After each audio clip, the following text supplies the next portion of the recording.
Stop! Strategi, wawasan, dan cerita inspiratif seputar dunia investasi. Bingung cara belajar investasi dari nol? Download Seeds aja! Kamu bisa belajar investasi dari nol loh! Dengan berbagai fitur seperti Home, Sosial, Connect, Play, dan Seeds Academy.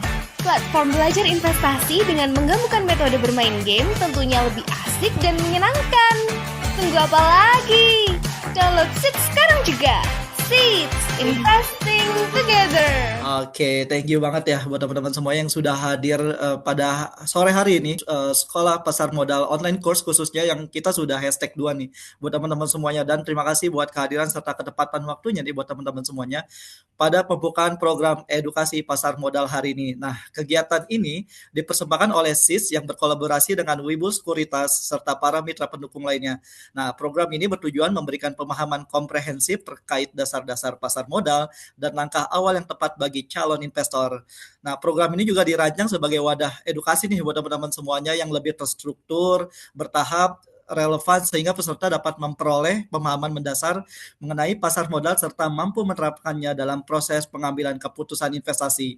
Kemarin kita udah belajar nih dari lebih ke teman-teman semuanya untuk spending budget ya, untuk investasi masa depan. Jadi hari ini kita bakal membahas tema yang luar biasa sekali ya. Pilih instrumen investasi yang tepat, bedah risiko dan return tiap instrumennya. Nah, kita juga kedatangan narasumber nih buat teman-teman semua yang pasti sudah sangat berpengalaman di bidang investasi, dan dia adalah seorang Head of Marketing and Business Development Wibul Indonesia yang akan membantu kita. Yuk kita sambut pembicara kita hari ini. Halo Mbak Jen Marcella, apakah sudah ada di Zoom?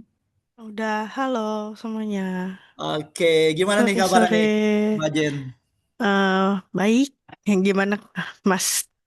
Baik gak? Alhamdulillah baik. Mungkin karena hari ini lagi hujan ya Mbak Jena. Iya, Jadi benar. sambil hujan-hujan kita sambil dengerin untuk lebih ke edukasi yang luar biasa hari ini pembahasannya ya, untuk tentang pembahasan pilih instrumen investasi yang tepat, bedah risiko dan return tiap instrumen. Nah, udah siap belum nih Mbak Jen untuk menyampaikan materi hari ini?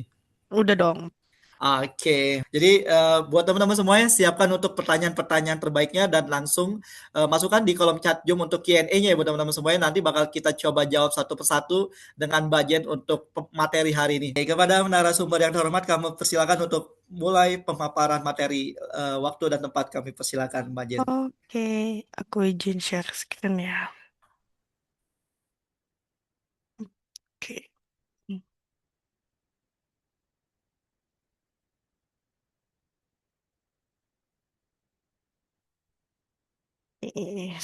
Udah kelihatan ya?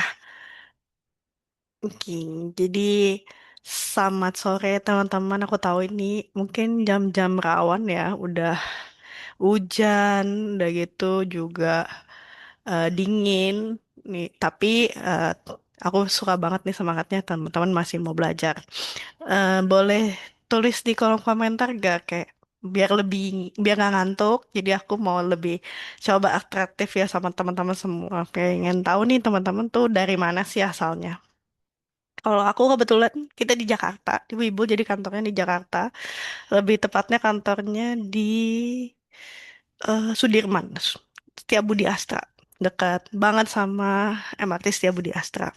Nah, kalau kalian dari mana nih? Wah, ada yang dari Sumut, Jakarta, sama nih bareng Sumbar. Wow, Cirebon. Wah, aku suka banget ke Cirebon dulu. Makan nasi jamblang, ya kan? Oke, Bogor, Jember, Bandung, Balikpapan. Wah, ada yang dari di Balikpapan, dari IKN ya.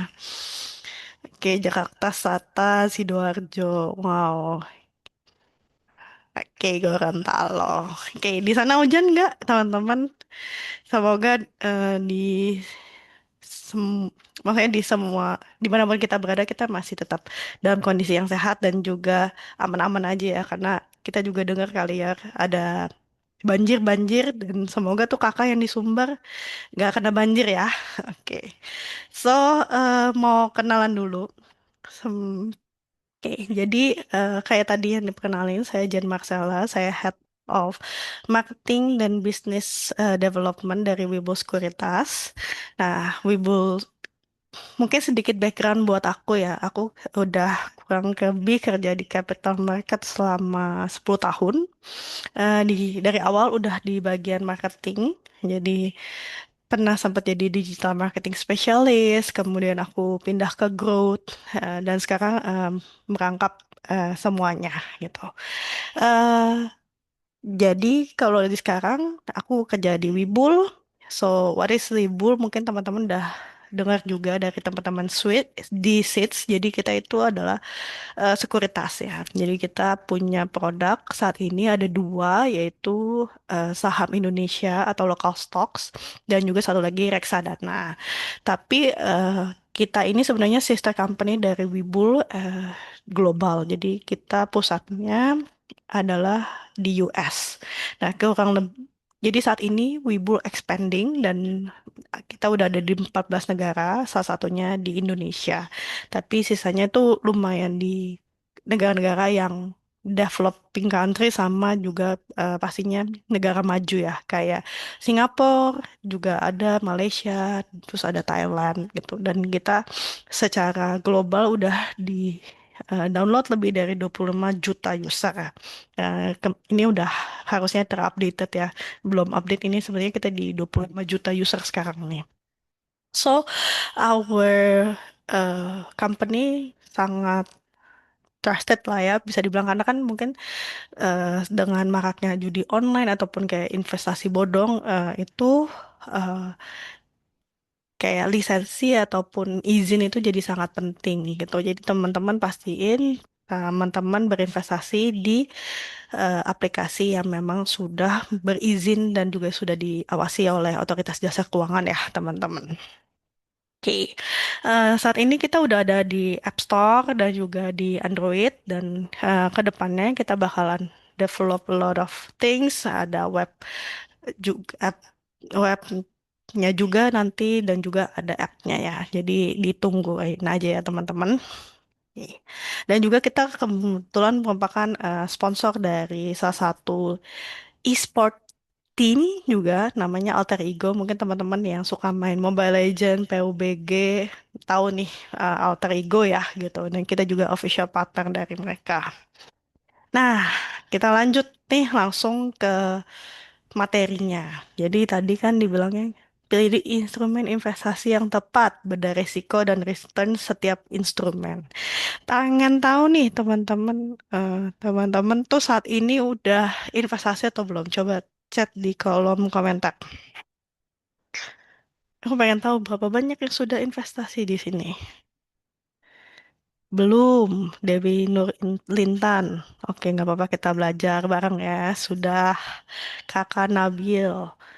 Eh, oke, sudah Steven, Santika. Mungkin yang lain? Belum, Nana. Oke. Aksa Wastu sudah. Oke. Mungkin bisa dibilang dari tadi aku lihat sih ada yang udah dan ada yang belum ya. Oke. Jadi sekalian juga hari ini kita belajar bareng-bareng ya. Kalau misalnya yang belum, kalau yang sudah mungkin refresh lagi nih. Kita ngecek lagi apakah instrumen investasinya sudah sesuai atau belum.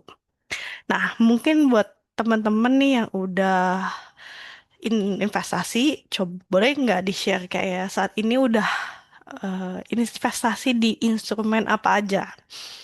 Mungkin ada yang di saham, saham US, atau di kripto, reksadana, emas gitu. Coba di-share. Ada nggak? Emas dan kripto, Mas Rizal. Oke, saham Indo sama reksadana, Kalina. Terus Angelica saham US Indo, reksadana emas obligasi kripto. Wow, mantap. Dodi Kusuma saham lokal sama emas. Oke, wow, menarik ya teman-teman semua. Banyak kan udah lumayan ngerti nih dan udah terjun ya ke dunia investasi. Aku pengen tahu lagi nih kalau gitu.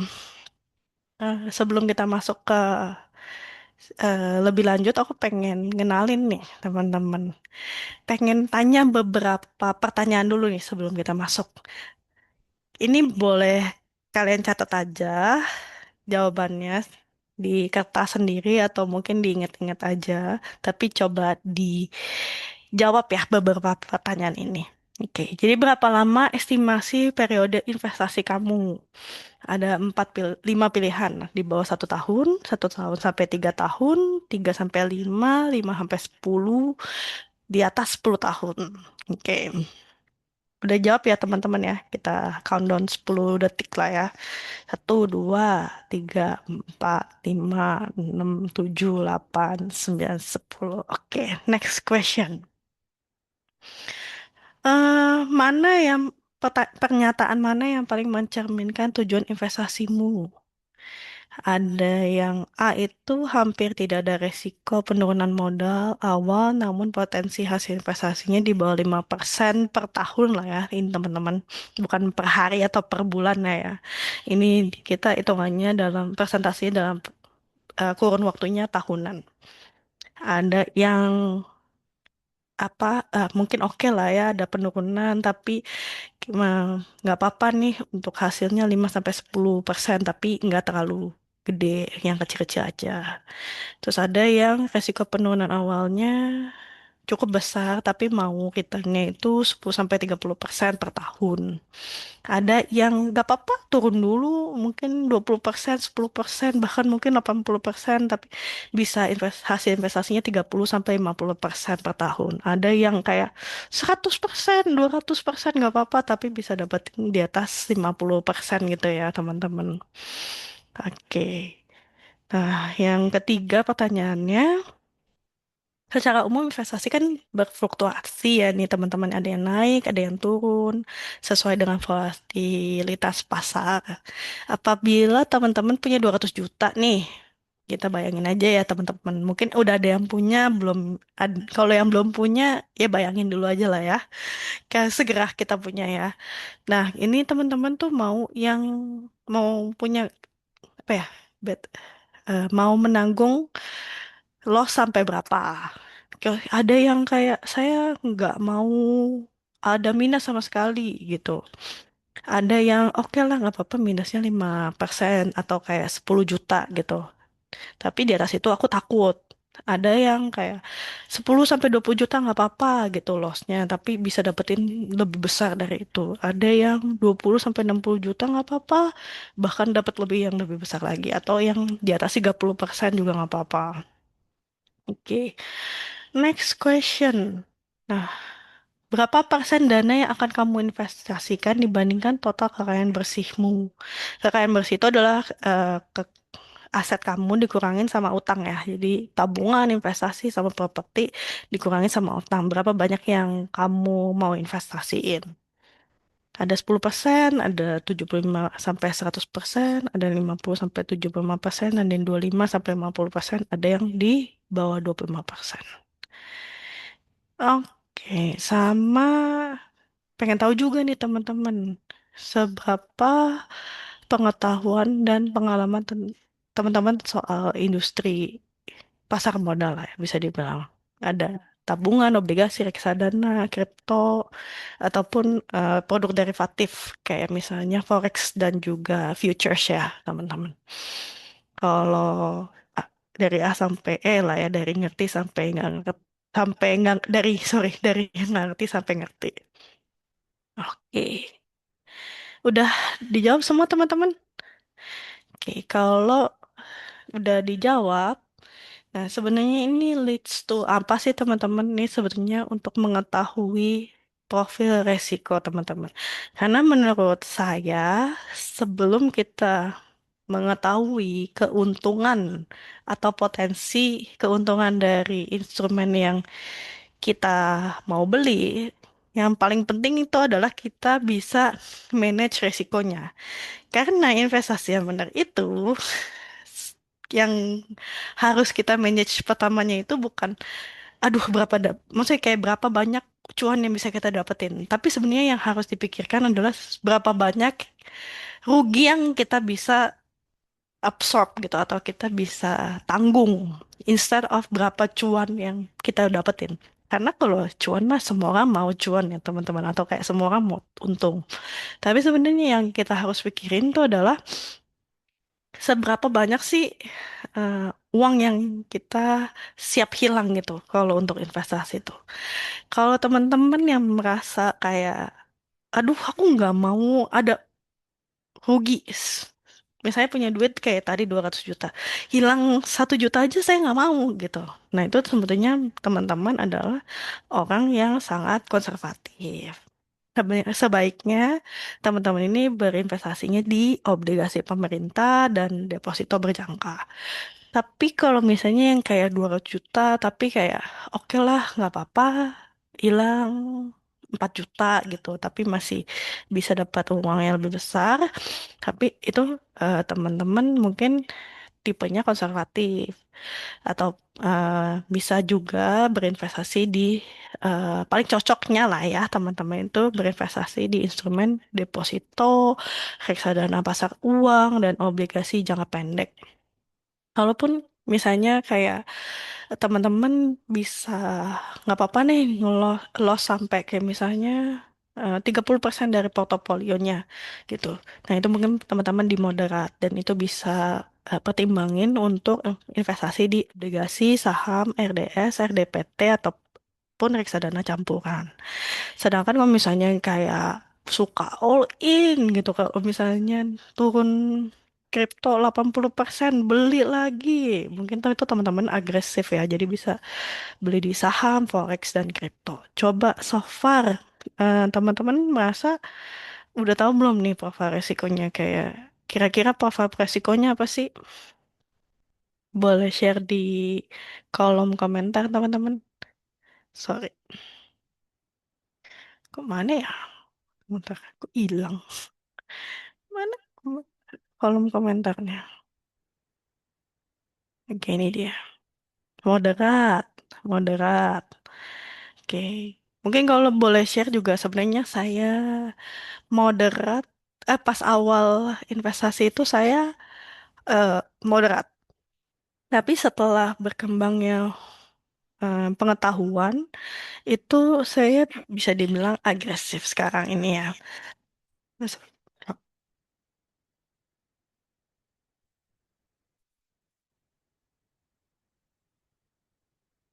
Sorry teman-teman, kalau oke. Jadi oke moderat agresif maka Alvaro agresif mungkin sama kayak saya. Jadi kayak tadi aku bilang dari pengalaman sendiri, saya itu berubah dari moderat ke agresif dan sebenarnya faktor resiko itu memang bisa berubah berjalan dengan usianya, toleransi risiko pribadi, tujuan keuangan kita mungkin juga berubah, pengalaman investasi dan juga kondisi pasar keuangan itu membuat kita semuanya berubah. Sorry teman-teman.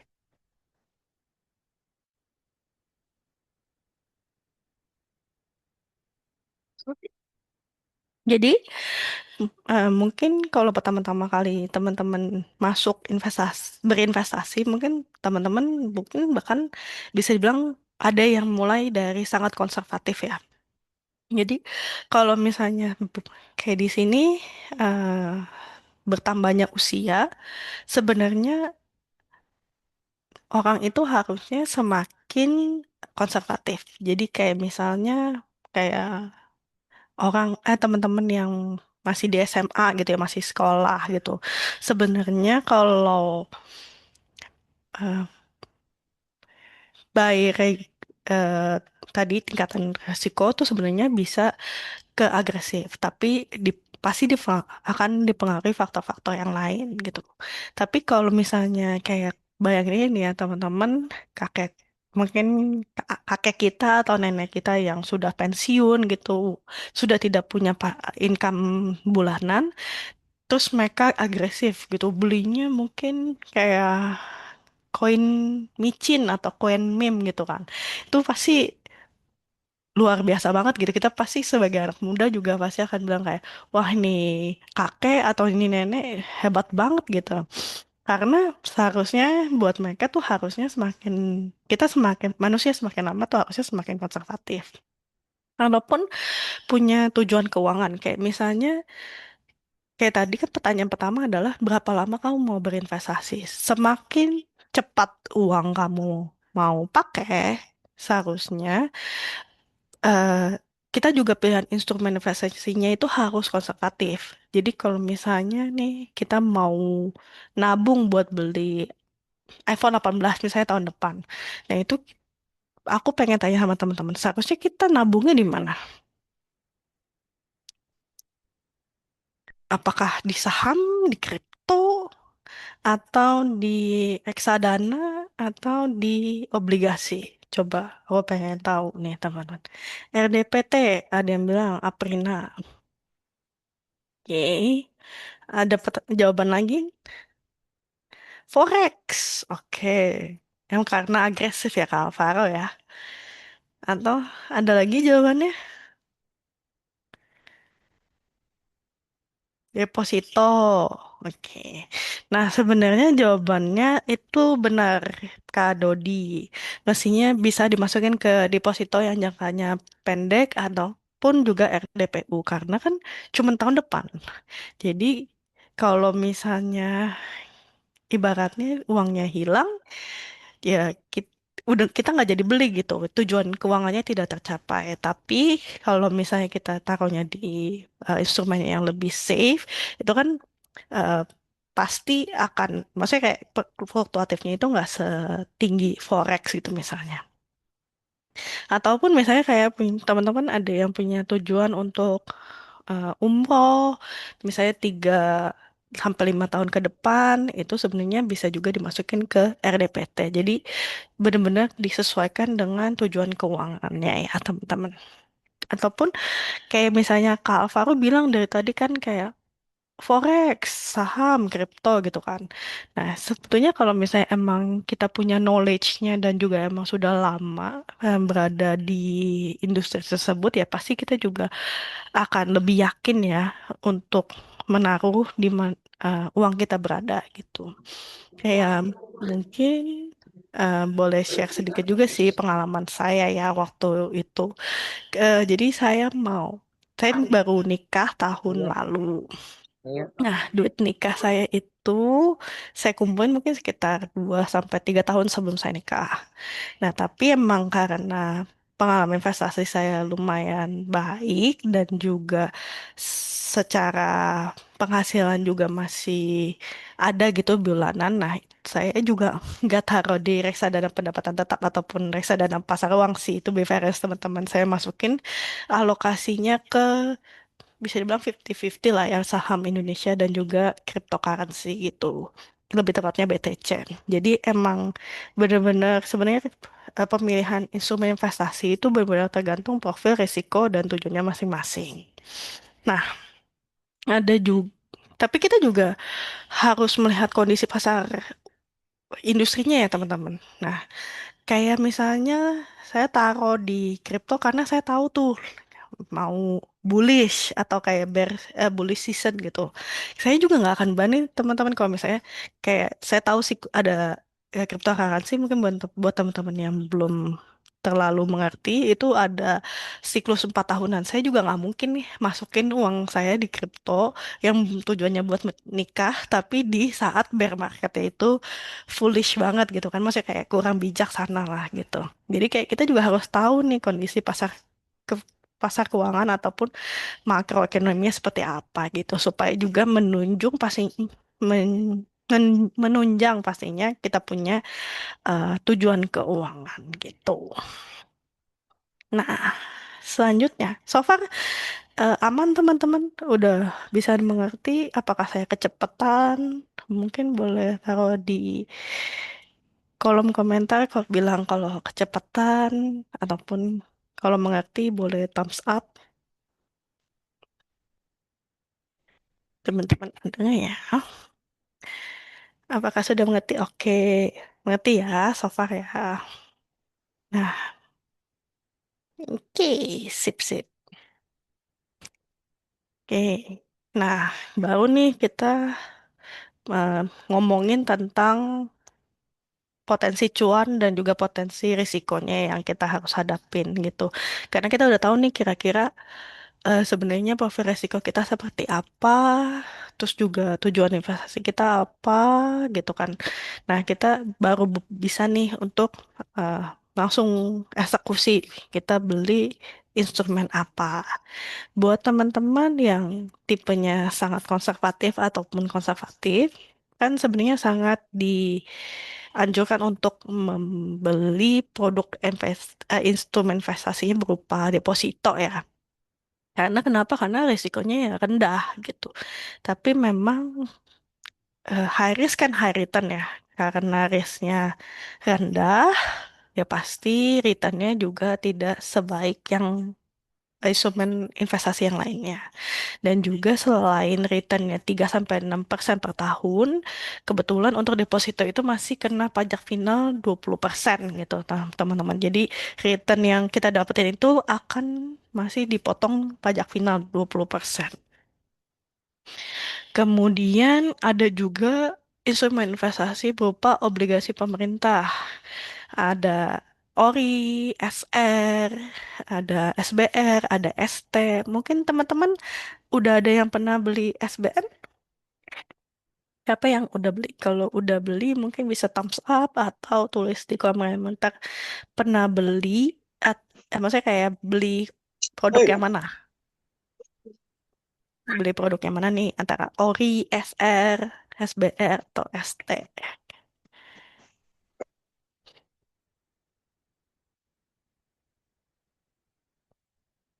Ya, mungkin di sini pada hebat-hebat ya. Oh, ada yang beli FR sama SR. Oke. Jadi ada yang beli SBR juga ya.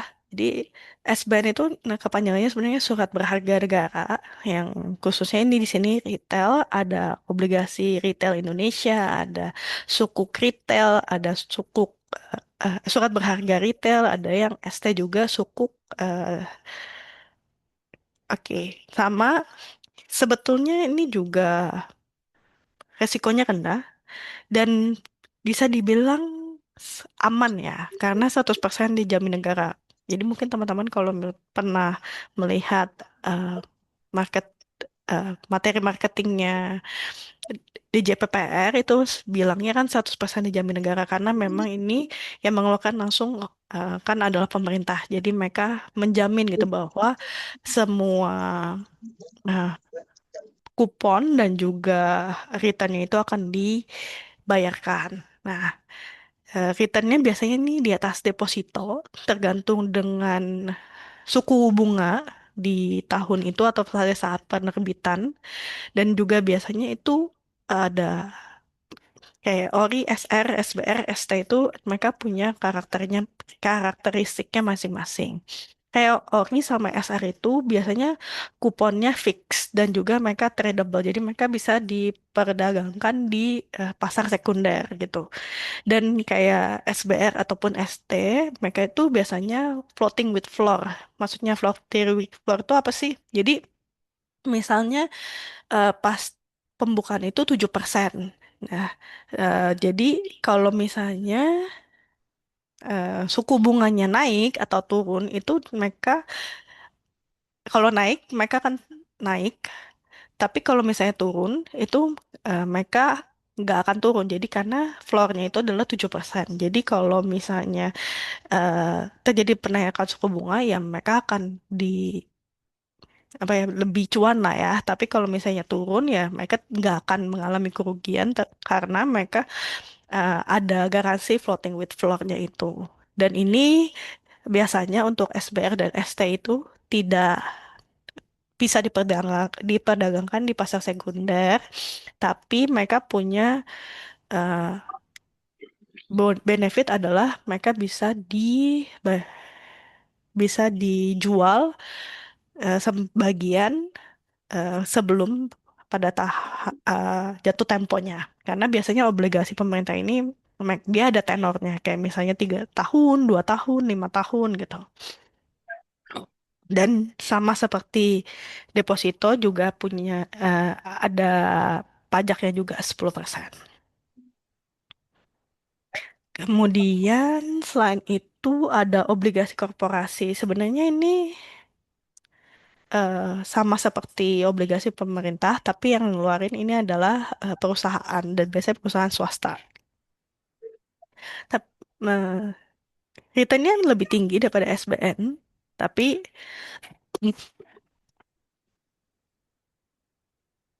resikonya juga lebih tinggi teman-teman. Karena ada kemungkinan gagal bayar, karena gimana pun juga kan ini menyangkut kayak kita kan ngasih utang lah ya sebenarnya ke pemerintah ataupun ke perusahaan tersebut.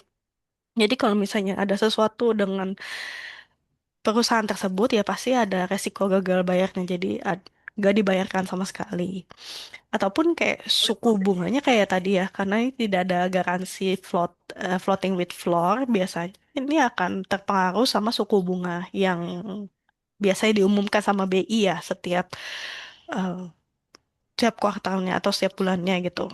Nah, dan juga biasanya ini juga ada risiko tidak liquid kalau mungkin di mereka di misalnya obligasi yang dikeluarkan sama perusahaan yang tidak terlalu terkenal atau tidak terlalu punya nama gitu biasanya juga eh, susah diperdagangkan atau kalau misalnya kita mau jual surat obligasinya itu juga susah gitu. Jadi ada kemungkinan obligasi yang kita beli itu kita tidak bisa jual sampai mereka sudah eh, jatuh temponya atau tenornya sudah jatuh tempo gitu. Nah, sama ini juga eh, obligasi semua kena pajak kupon final itu 10%. Kemudian selain ini ada juga reksadana. Kayak ya, mungkin teman-teman juga tahu lah ya, RDPU itu reksadana itu dibagi jadi 4. Ada reksadana pasar uang, reksadana pendapatan tetap, campuran, dan reksadana saham. RDPU ini returnnya sekitar 4 sampai 6% per tahun dan kebanyakan ini eh, produknya underlying-nya lah ya bisa dibilang adalah obligasi juga, baik obligasi pemerintah ataupun sorry, eh, untuk RDPU ini kebanyakan itu adalah eh, deposito, sorry. Kalau untuk RDPT itu kebanyakan obligasi. Kalau reksadana campuran itu bisa ada saham, ada juga obligasinya, tergantung eh, tergantung biasanya aset manajemennya. Karena kan ada reksadana kan itu kan kayak kita mengumpulkan, jadi ada aset manajemen mengumpulkan dana retail lah atau dana masyarakat untuk kemudian diolahkan. Jadi ini sebetulnya kalau reksadana campuran itu biasanya eh, pad- pas kita mau beli itu kita harus lihat dulu sih komposisi portofolio mereka seperti apa, banyakan obligasi kah atau sahamnya juga. Sedangkan kalau untuk saham itu benar-benar dimasukin ke instrumen reksadana, maksudnya ke saham ya. Gitu. Nah, untuk saham sendiri ya pasti mungkin teman-teman tadi di sini baik yang udah investasi di saham ya, baik yang di saham US ataupun saham Indonesia. Ini resikonya tinggi, tapi enaknya itu adalah eh, dia jauh lebih liquid karena bisa diperdagangkan kapan saja, terutama mungkin kayak saham-saham yang kayak LQ45, IDX30, ataupun saham, mostly saham-saham itu liquid lah ya, kita bisa bilang. Kita harus lihat juga market cap-nya untuk kita em, memilih gitu. Jadi, karena kita tahu nih resikonya tinggi, kita tuh harus lebih perhatiin juga ketika kita eh, milih sahamnya. Jadi kita tuh kayak nyari pilih saham kayak apa ya? Kayak kita pilih perusahaan yang mau kita beli gitu. Jadi kayak kita kan nggak mungkin ya beli perusahaan yang kita nggak tahu industrinya apa karena perusahaan di pasar saham itu banyak banget. Kayak untuk Indonesia aja itu ada 900 saham lebih dan kalau di US pasti lebih banyak lagi. Nah, itu kita harus lihat juga nih kayak dia kayak direkturnya, komisarisnya siapa gitu. Apakah mereka eh, comply atau mereka pendapatannya gimana? Mereka punya track record kinerjanya seperti apa. Nah, itu kita harus liatin benar-benar sebelum kita memilih. Apalagi mungkin teman-teman kalau misalnya belum mengerti analisa teknikal, mungkin yang lebih percaya sama fundamental, kayak laporan keuangan ataupun juga siapa pemegang sahamnya itu akan sangat diperhatikan ya teman-teman. Sedangkan kalau yang lebih yang udah tahu analisis teknikal, udah bisa baca grafik dan chartnya, mungkin itu udah nggak terlalu perhatiin ya Kak, asal misalnya trennya udah uptrend dan juga mungkin masuk ke perhitungan Fibonacci-nya itu mungkin udah menarik ya, tanpa perlu kita lihat lebih lanjut mengenai fundamentalnya lebih lanjut. Nah, karena resikonya tinggi, tapi saham juga menawarkan return itu lebih besar. Apalagi untuk saham itu ada dividen yang biasanya dibagikan dan umumnya itu sekitar 1 sampai 5% dividen yieldnya ya per tahun gitu. Jadi sebenarnya sangat menarik sih untuk saham gitu. Tapi ya pastinya karena resikonya tinggi ya harus kita maintain dengan cara apa? Ya kita harus belajar lebih lanjut mengenai teknik analisanya dan juga mungkin harus lebih banyak membaca berita ya teman-teman supaya kita juga tahu kayak arah kebijakan pemerintah itu seperti apa supaya karena hal-hal seperti itu akan sangat sensitif terhadap instrumen ini gitu. Dan juga emas pastinya. Wah, mungkin tahun ini bisa dibilang emas salah satu jadi prima donanya gitu. Karena tahun ini juga kan emas all time high ya. Jadi em, dia memecahkan rekor tertingginya gitu di tahun ini gitu. Biasanya emas itu diminati sama cewek-cewek, terutama juga kayak misalnya eh, teman-teman yang lebih mencari instrumen syariah ya, karena sudah comply sama yang mudarabah dan mudaromahnya gitu. Karena emas itu kan fisik kita bisa pegang gitu dan juga eh, kalau terutama perhiasan bisa kita pakai gitu untuk cewek-cewek. Dan biasanya ini harganya sih lumayan berfluktuasi, tapi eh, cenderung melindungi aset kita kan, makanya itu banyak juga yang bilang emas itu adalah safe haven kan ya. Nah, eh, nanti aku akan ada datanya juga kayak berapa persen kenaikan untuk S&P 500, emas, IHSG dan juga Bitcoin ya. Nah, kita bisa lihat juga. Sama walaupun ini sempat juga booming tahun ini namanya peer-to-peer lending. Mungkin teman-teman ada yang tahu peer-to-peer lending. Jadi singkatnya adalah kita memberi apa ya memberikan utang ke teman-teman bisa perusahaan, bisa UMKM, itu tergantung ya biasanya platformnya apa. Biasanya mereka juga memberikan tuh keterangan biasanya ini pinjamannya akan digunakan untuk apa. Bahkan juga dulu waktu booming-boomingnya mungkin booming-boomingnya peer-to-peer lending ini tuh pas saat COVID ya teman-teman.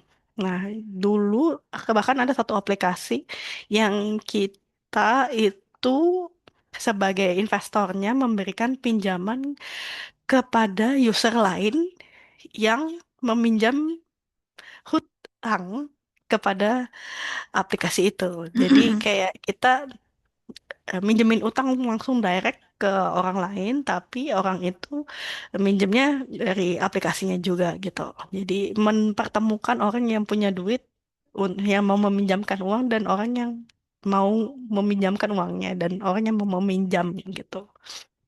Nah, tapi ya pastinya karena kayak kita aja yang minjemin utang sama teman kita gitu, pasti resiko gagal bayarnya juga tinggi gitu teman-teman.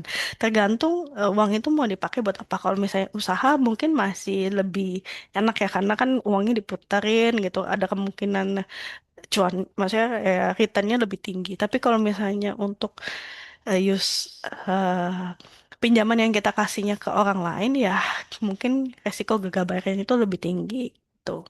Dan juga biasanya ini tidak dijamin LPS ya teman-teman. Jadi kalau misalnya kita minjemin, kalau ada gagal bayar ya nggak ada penjaminnya gitu. Nah, biasanya ini returnnya juga tinggi ya teman-teman, bisa 10-20% tergantung dengan eh, siapa yang kita pinjemin gitu. Nah, dan ini mungkin juga yang lagi booming di tahun ini karena mencetak rekor terbaru tertinggi tahun ini, kripto.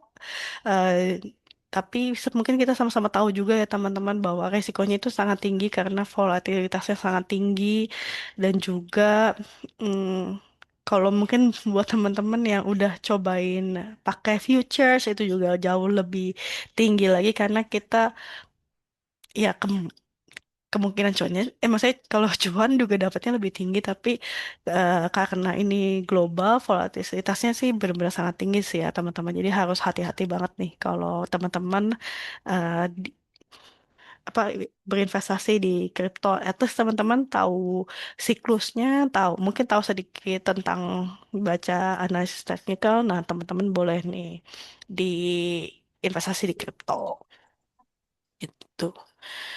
Nah, kayak tadi aku bilang, aku tuh juga pas lagi bikin materi ini, aku juga banding-bandingin nih, compare-compare, kira-kira berapa sih returnnya ya, gitu.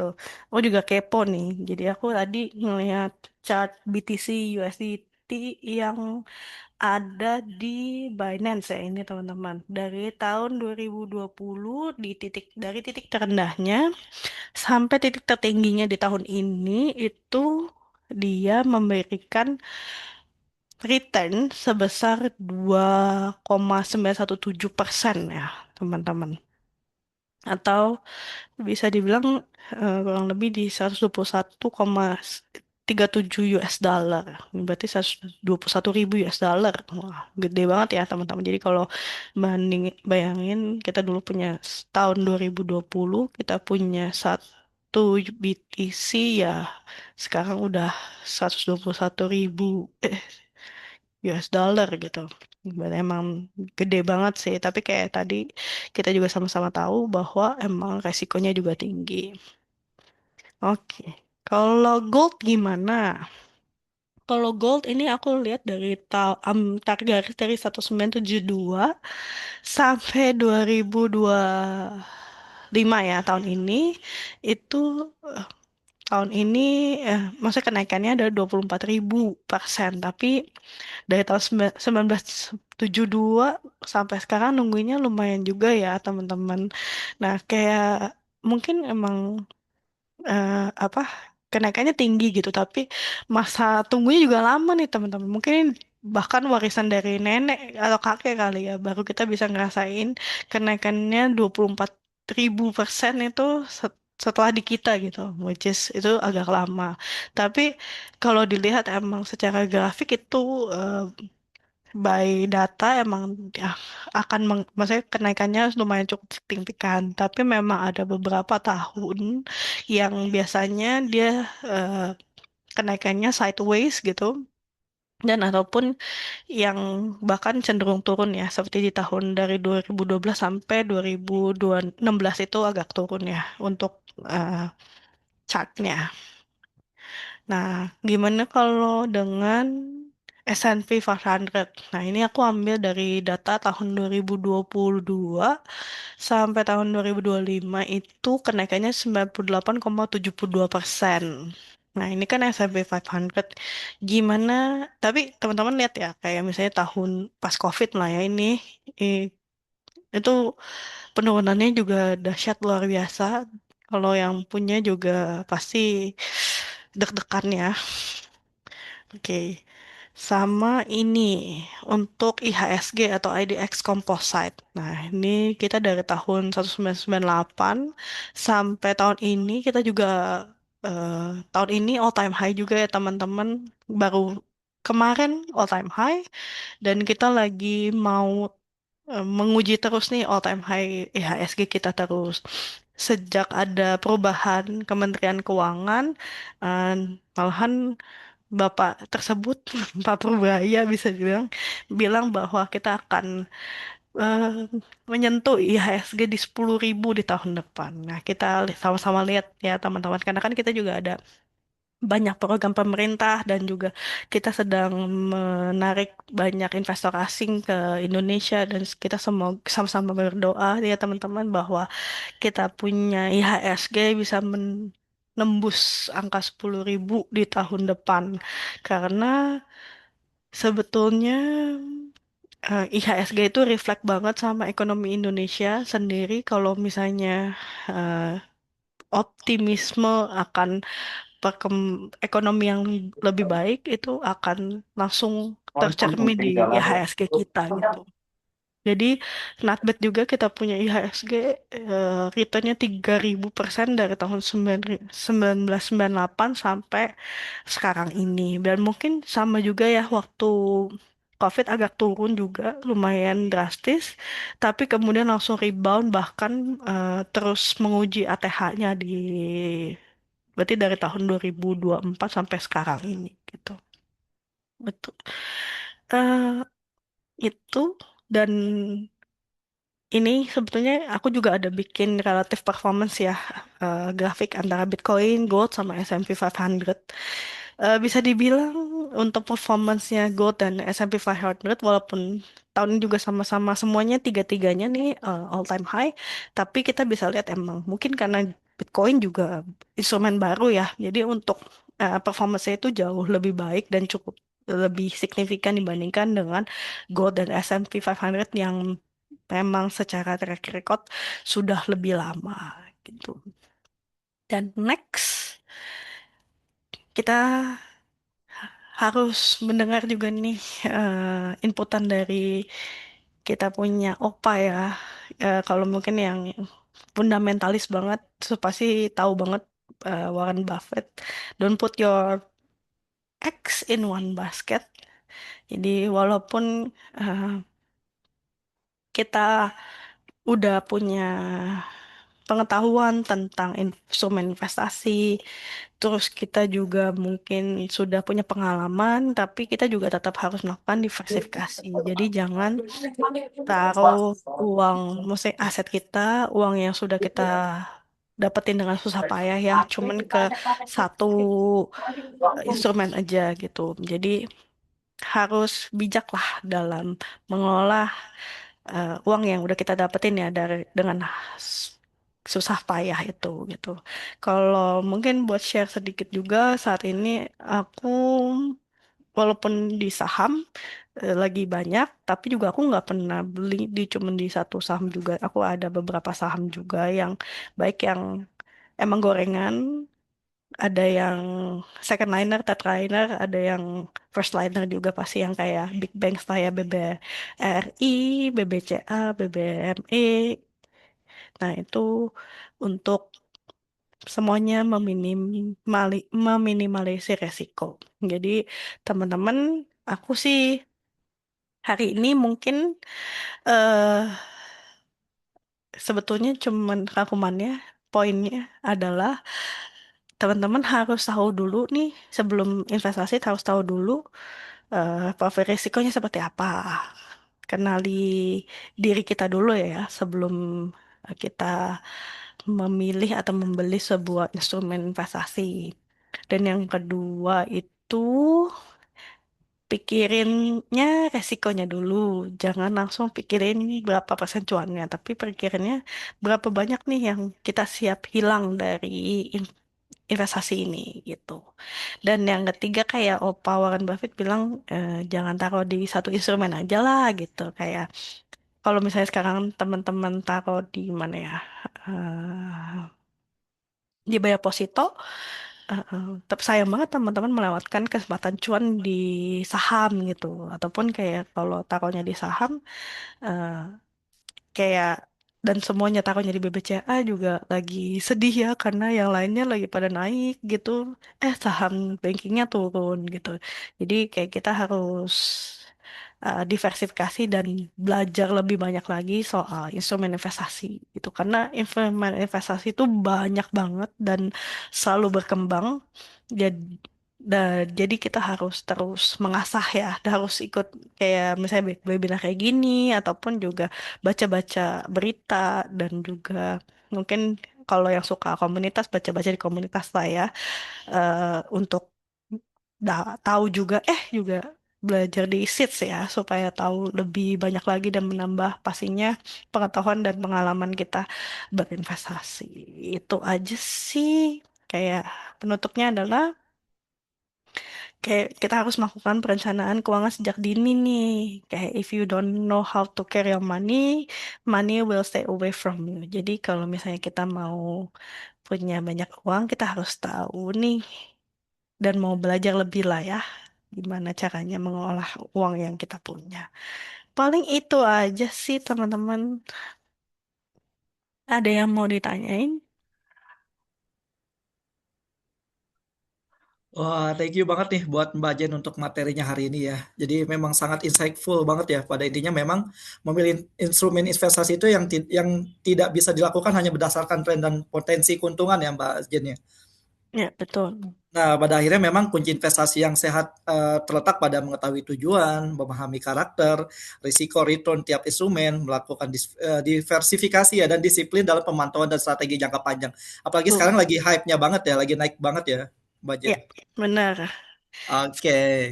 Mungkin Ya.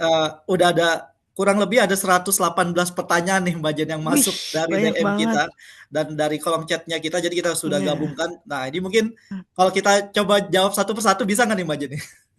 Oke, tapi kalau misalnya 100 kayaknya kita sampai malam ya di sini ya. Betul betul Mungkin betul, bisa mungkin. cari yang paling bagus aja nih. Biar juga Oke dapat saldo RDN ya dari Wibul ya 50. Kita oke, pilih aja. siap siap. Oke, mungkin nanti, bakal kita coba Mm-mm. tentukan untuk para pemenangnya dan mungkin, Oke. aku bakal bacakan satu persatu ya, yang sudah Mm-mm. masuk di DM-nya nih Mbak Jen. Jadi mungkin ini yang, paling banyak, kurang lebih ada Mm. 30-an yang hampir sama nih dengan pertanyaan, dari Rizal Raufif. Jadi, Mm. pertanyaannya itu, sekian banyak instrumen investasi pasar modal, kira-kira Mm. mana nih yang paling cocok untuk mahasiswa nih dengan budget yang relatif kecil? Maybe lebih ke persentasenya berapa gitu, mungkin dari yang penghasilannya atau mungkin yang uang jajannya nggak terlalu besar nih Mbak Jen, mungkin boleh dijawab. Oke. Kalau aku kan kayak tadi ya faktor, kalau ini pilihan aku sendiri ketika aku mungkin masih mahasiswa ya, mungkin budgetnya sebulan 500.000 kali ya kita bisa bilang. Tapi nggak tahu nih teman-teman, soalnya kan anak mahasiswa sekarang kayak peluangnya banyak juga ya, kayak banyak yang bahkan udah gajinya udah gede gitu. Tapi mungkin kita bisa pukul rata misalnya mau nabung rutin atau kayak investasi rutin 500.000 per bulan gitu ya misalnya. Kalau saat ini karena bear market di kripto, aku mungkin alokasiin 25% kripto, 50% aku masukin saham Indonesia. Kalau saham US kayaknya sekarang juga agak kurang menarik karena tahun depan diancang-ancang, dikabari bahwa US bakal resesi. Mungkin setelah 2026 mungkin baru akan consider balik ke saham US lagi. Dan mungkin sedikit setelahnya mungkin sekitar 25% masukin ke RDPT kali ya, RDPU gitu. Apalagi kalau misalnya teman-teman, tapi kalau misalnya itu yang moderat ya, kalau misalnya agresif ya mungkin 50-50 saham sama kripto aja lah ya. Tapi baik Oh, lagi, kayak tadi aku bilang, harus lihat resikonya. Kalau misalnya aku bilang 50% masukin si kripto sama saham, totonya kayak turun 5% takut ya, aku juga nggak bisa sih. Jadi benar-benar tergantung profil resikonya juga. oke, berarti kurang lebih di 25% ya spending-nya mungkin bisa diimplementasi ya Mbak Jen ya? Iya, Kalau aku sih saat ini gitu ya, kalau kripto soalnya lagi susah sih. Aku aja trading kripto lagi agak dikurangin karena lagi marketnya tidak, uncertainty-nya tinggi banget kalau menurut aku. Betul Kayak jadi betul. nggak apa ya, kayak nggak worth it gitu. Sama banget nih. Memang market Hmm, kripto punya aku juga lagi kurang ya baik-baik kan? saja ya, betul. Oke, Mm-mm. mungkin menyinggung dengan pertanyaan yang tadi Mas Rizal Raufif nih. Mungkin ada Hmm, beberapa teman-teman yang belum tahu ya, Mbak Jen. Jadi hmm, kurang lebih tadi kan ada beberapa instrumen investasi yang kurang lebih di saham ID ya atau Indonesian stock gitu. Terus juga ada mm-mm, US dan lain-lain, kripto mm. bahkan. Nah, banyak juga yang newbie nih atau mungkin pemula yang belum tahu nih berapa sih spending yang mungkin terkecil yang bisa di contohnya kayak saham kita bisa beli sebenarnya bisa loh dengan harga di 25.000 ya itu Bener, terjangkau banget dan US kripto nah betul. itu mungkin bisa dijabarkan nih dari Mbak Jen apa Ya. aja sih mungkin dari 25% mungkin dari budget 100.000 atau mungkin less dari 100.000 yang bisa kita investasikan. Oke, jadi kalau aku punya 100.000, sebenarnya kayak di Wibul aku mau promosi. Jadi Wibul itu nggak ada minimum top up. Jadi teman-teman bisa langsung maksudnya langsung beli aja sesuai top up sesuai dengan harga saham yang kalian mau beli. Tapi kalau menurut aku 25.000 banyak sih, saham 25.000 yang potensi gainnya masih banyak ya, dan apalagi sekarang ini, menurut aku sendiri, pasar modal Indonesia tuh lagi enak banget buat diinvestasiin, banyak sentimen bagusnya, apalagi karena sejak kita ganti ke Menteri Keuangan ya, dan juga ganti pemerintahan pasti setelah Prabowo, ini lagi banyak stimulus yang mendukung gitu, situasi pasar modal gitu. Jadi sentimennya banyak positifnya, kayak aku bilang tadi ya. Jadi kayak masukin banyak di saham Indonesia itu is a good thing sih tahun ini. Di instead of kita masukin ke kripto. Kalau kripto mungkin harus baca-baca banyak community ya. Kayak saat ini kan, kayak kemarin Hyperliquid, terus ataupun juga, mungkin ada yang baru lagi nih. Kemarin aku ada baca, apa ya? Sebentar, sebentar. Aku cek dulu. Ya, kok aku jadi membocorkan itu ya? Kode. Oh, Liger. Katanya lagi mau berpotensi juga untuk seperti kayak Hyperliquid. Eh, ini disclaimer on, aku memberikan, nggak mompom, nggak pom-pom, tapi katanya ini bagus.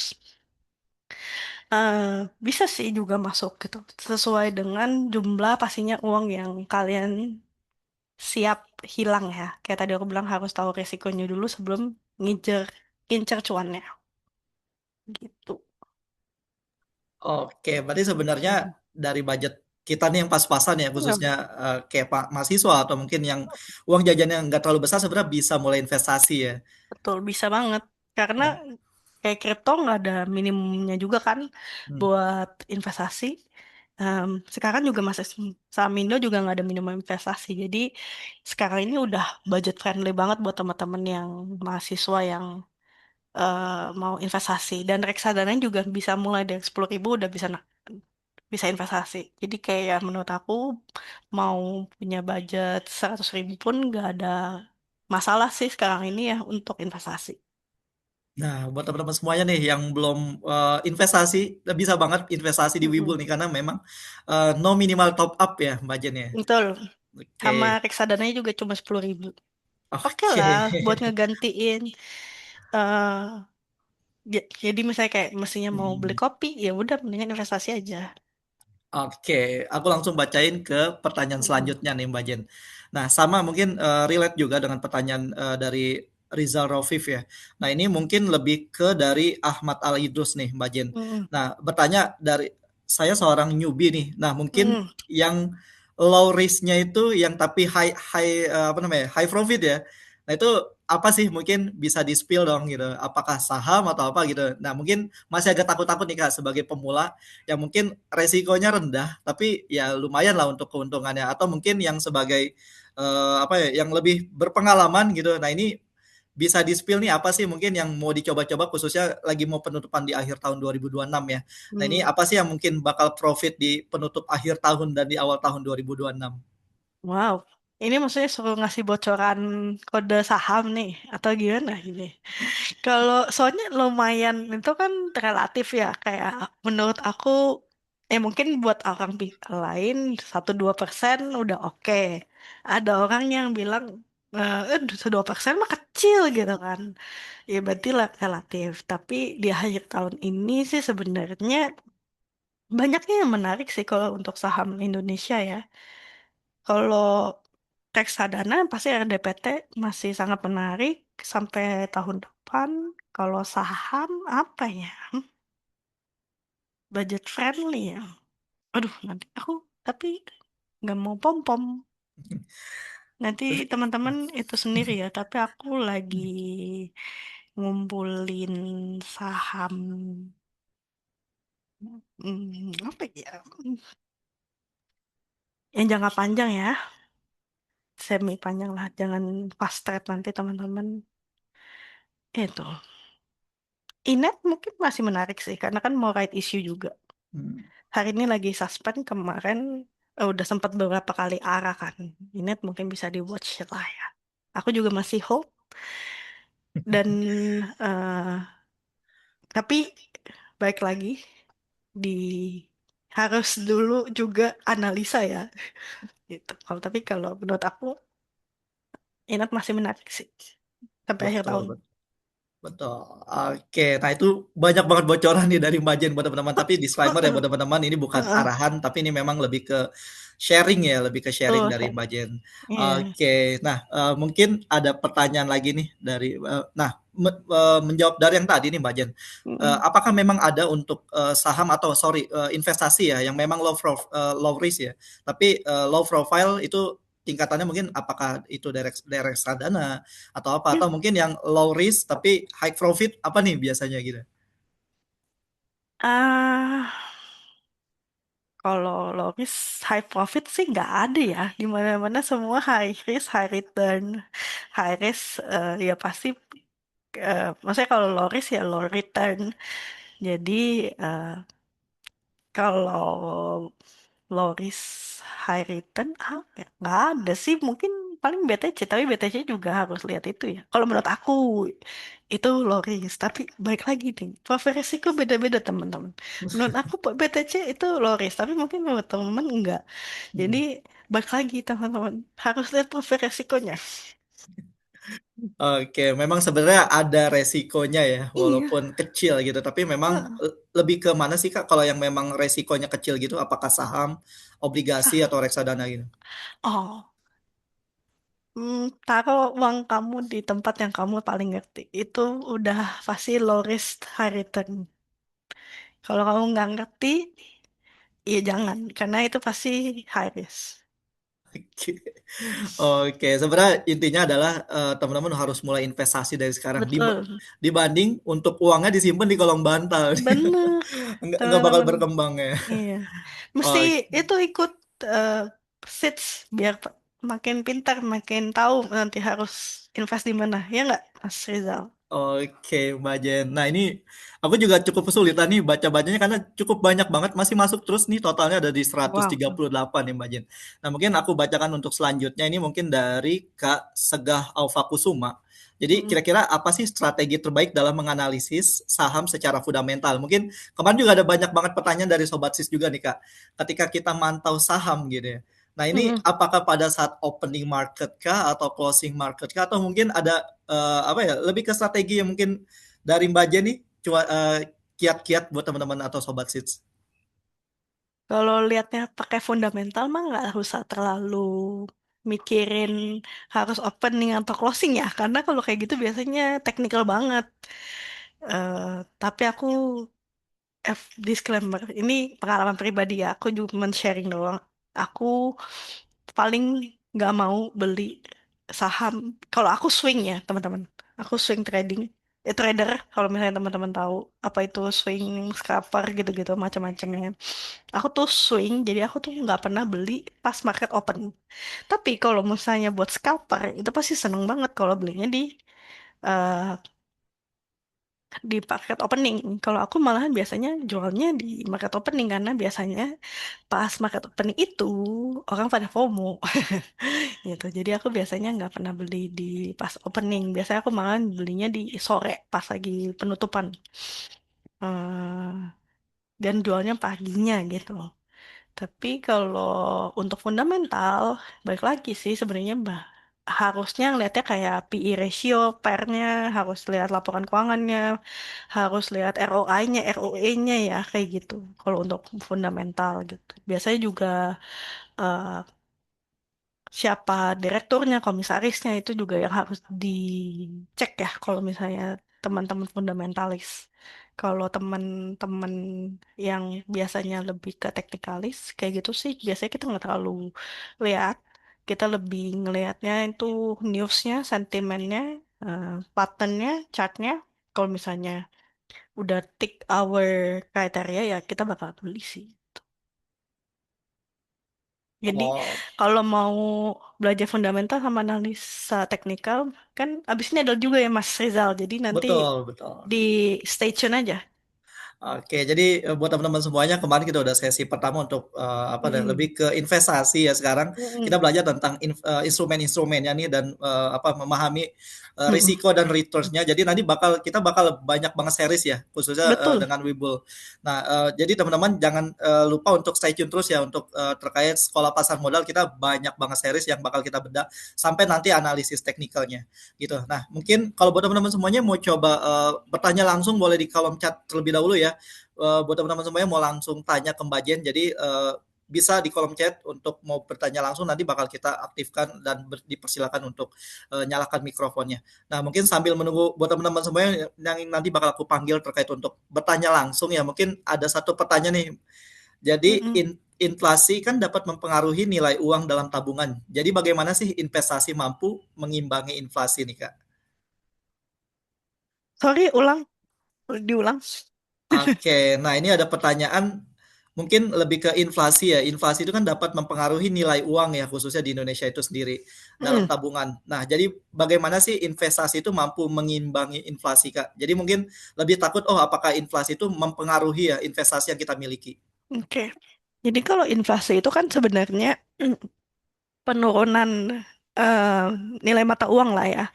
Enggak sih, sebenarnya inflasi itu kan kenaikan harga dasar gitu. Misalnya kayak kita beli kopi tadinya misalnya 10.000, 20 eh 2 tahun yang lalu. Nah, sekarang ini mungkin harganya satunya jadi 14.000, 15.000. Nah, itu namanya inflasi. Jadi kan karena harganya naik terus, nilai mata uangnya segitu-segitu aja, atau kayak pendapatan kita segitu-gitu aja. Jadi kita kan untuk beli si kopi itu kan kita harus mengeluarkan uang yang lebih besar gitu kan ya. Jadi kayak uang kita itu nilainya jadi turun gitu karena kita harus beli barang yang harganya naik gitu kan.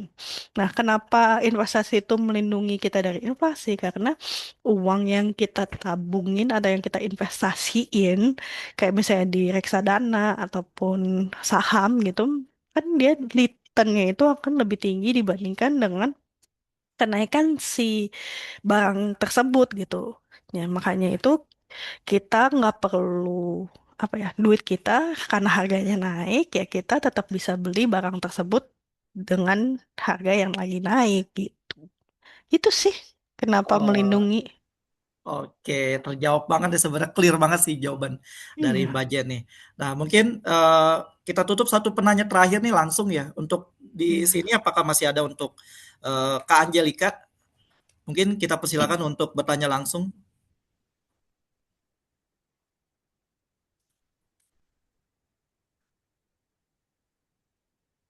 Boleh di open mic-nya untuk Kak Angelika.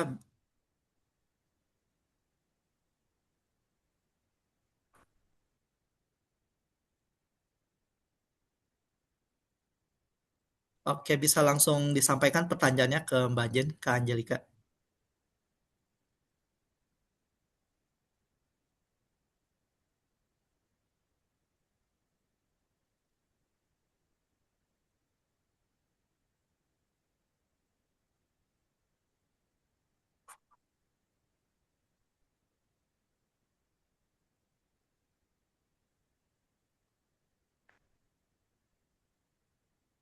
Oke, mungkin masih gangguan koneksi ya Mbak Jen. Mungkin aku bacakan untuk Iya, pertanyaan Kak Angelika nih sebagai pertanyaan penutup.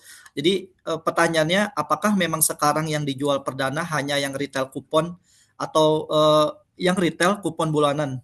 Yang tenor panjang tidakkah? Pandangan untuk RDC ke depan bagaimana Kak Jen? Untuk yang moderat. Oh, ternyata oh, moderat juga nih Kak Angelika. oke. Gimana tadi pertama kan ada dua ya pertanyaannya. Kalau nggak salah RDC gimana prospeknya sama Betul. Jadi satu lagi.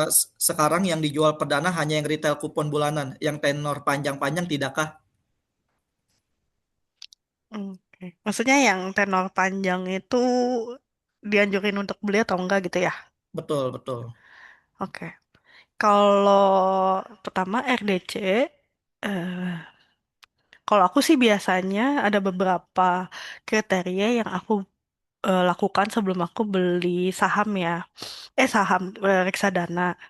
Eh, Pastinya aku lihat dulu aset manajemennya siapa gitu. Terus yang kedua itu aku lihat juga AUM-nya atau eh, aset under manajemennya eh, berapa besar. Karena kalau misalnya Anda aset manajemennya besar kan berarti dia produknya disukain gitu ya. Walaupun pasti kalau AUM-nya makin besar, dia gerakannya tuh makin lambat gitu. Kayak kita punya badan aja misalnya yang kurus sama yang gemuk kan biasanya yang gemuk juga larinya lebih lama gitu. Nah, ya tapi ya pastinya lebih maksudnya lebih aman juga gitu.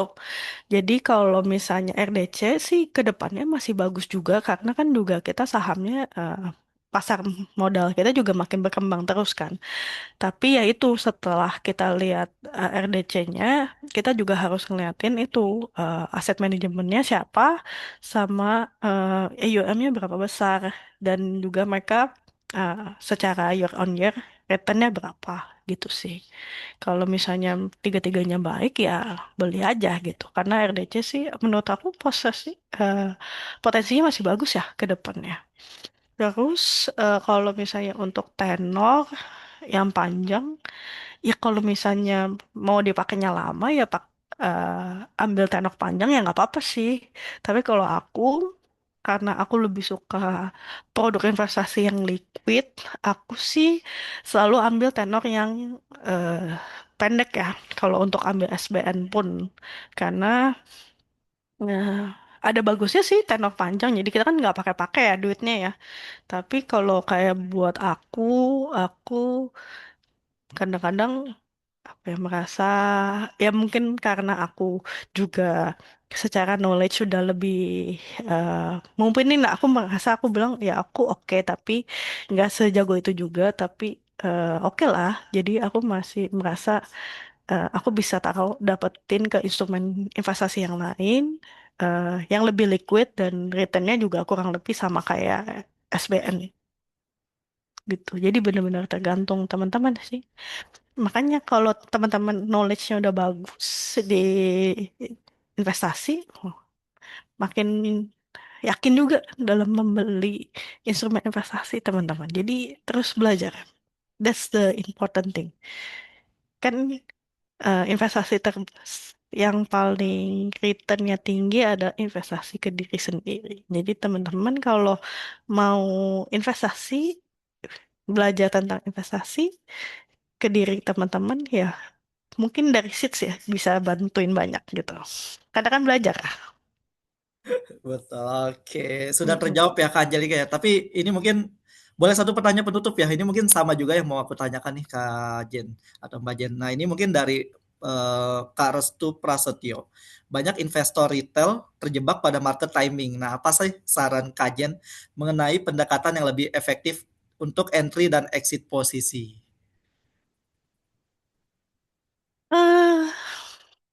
Eh, Selain timing, it, maksudnya kalau timing lebih ke apa nih banyak juga sih bisa arti timing ya.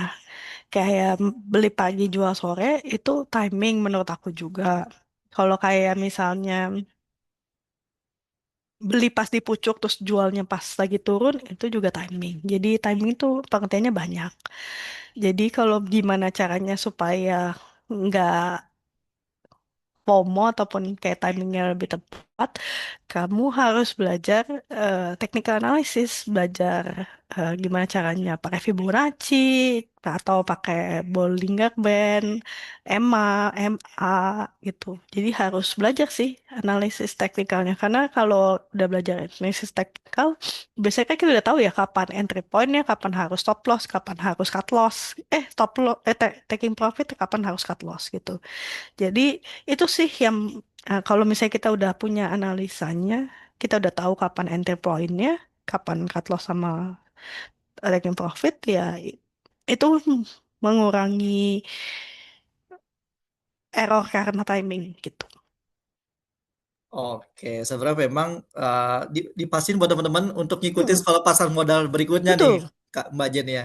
Jadi teman-teman, buat teman-teman semuanya yang nanti mau belajarin technical analysis terus dan lain-lain, itu kita juga masih ada sekolah pasar modal bener, berikutnya nih. Jadi terus pantengin, kita bakal ada terus buat teman-teman semuanya untuk menemani belajar iya, dari nol sampai dengan betul. oke lah pokoknya gitu. Oke. Hmm,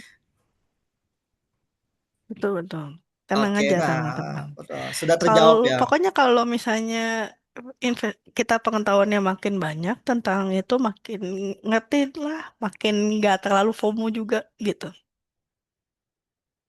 Oke. Nah, oke, nah tadi dari Kak Prasetyo mungkin sudah terjawab ya dan sekaligus jadi penutup pertanyaan nih, kajian masih terus Ih. bertambah ada Eh, 142 pertanyaan Oke, yang kalau misalnya masih sebanyak itu kayaknya emang harus ada kelas selanjutnya ya. Jadi mungkin bisa betul dikasih tahu betul. juga tuh kita kelas selanjutnya kapan. Tapi nanti mungkin gantian ya sama teman aku. Nanti aku akan ambil, maksudnya akan ada kelas lainnya juga. Nanti jadi di stay tune ya teman-teman. Oke, nggak terasa nih Mbak Jen, Mm. waktu berjalan sangat cepat banget ya Iya, buat kita semuanya yang udah nggak terasa udah 1 jam setengah kita mengikuti sekolah pasar modal dan mungkin buat teman-teman semuanya yang belum terbaca pertanyaannya jadi jangan khawatir nanti bakal kita bacakan di seri selanjutnya ya Mbak Jen ya mungkin dengan pemateri yang lebih ciamik lagi nih. Nah oke, nah betul. sebelum kita tutup sesi hari ini nih Mbak Jen mungkin ada closing statement nggak buat teman-teman atau sobat sit? Ya itu sih karena teman-teman tadi banyak mungkin pertanyaannya soal kapan entry, kapan harus eh, gimana prospeknya ke depannya. Wah, teman-teman berarti harus masih banyak belajar, harus sebelum investasi ke pasar modal atau instrumen investasi, kalian paling penting harus investasi ke diri kalian sendiri, belajar sebanyak-banyaknya supaya kalian juga lebih yakin dalam mengambil setiap keputusan yang ada. Oke, harus diingat tuh buat Sobat Sis untuk closing statement dari Mbak Jen. Yang penting harus mulai dari sekarang ya Mbak Jen, kita mulai investasi dan jangan nunda-nunda Benar. nih, karena memang investasi itu nggak semahal yang teman-teman bayangkan gitu. Dari Iya, uang jajan pun masih bisa gitu. Dan yang betul. terpenting adalah jangan pakai uang panas nih. Nah, kita sudah ada di penghujung acara nih Mbak Jen. Dan thank you banget ya buat materi hari ini sangat insightful banget buat teman-teman semuanya dan mungkin thank you juga buat Wibul ya untuk waktunya untuk mengisi hari ini. Sama-sama, senang juga bisa eh, ketemu teman-teman juga dan juga share, eh, nggak share, ya kayak berbagi lah ya sedikit knowledge ke teman-teman. Aku yakin teman-teman di sini bisa bahkan jauh lebih jago daripada saya, jadi harus semangat belajar terus ya. Amin. Thank you Mbak Jen atas closing statement dan materi serta waktunya hari ini. Mungkin kalau ada kegiatan yang dari Mbak Jen untuk dilakukan, boleh meninggalkan room Zoom. Oke, kita dulu, aku duluan ya. Oke, thank you Dadah, ya Mbak Jen. thank Thank you you Wibul so Sekuritas, much, Wibul Indonesia. bye.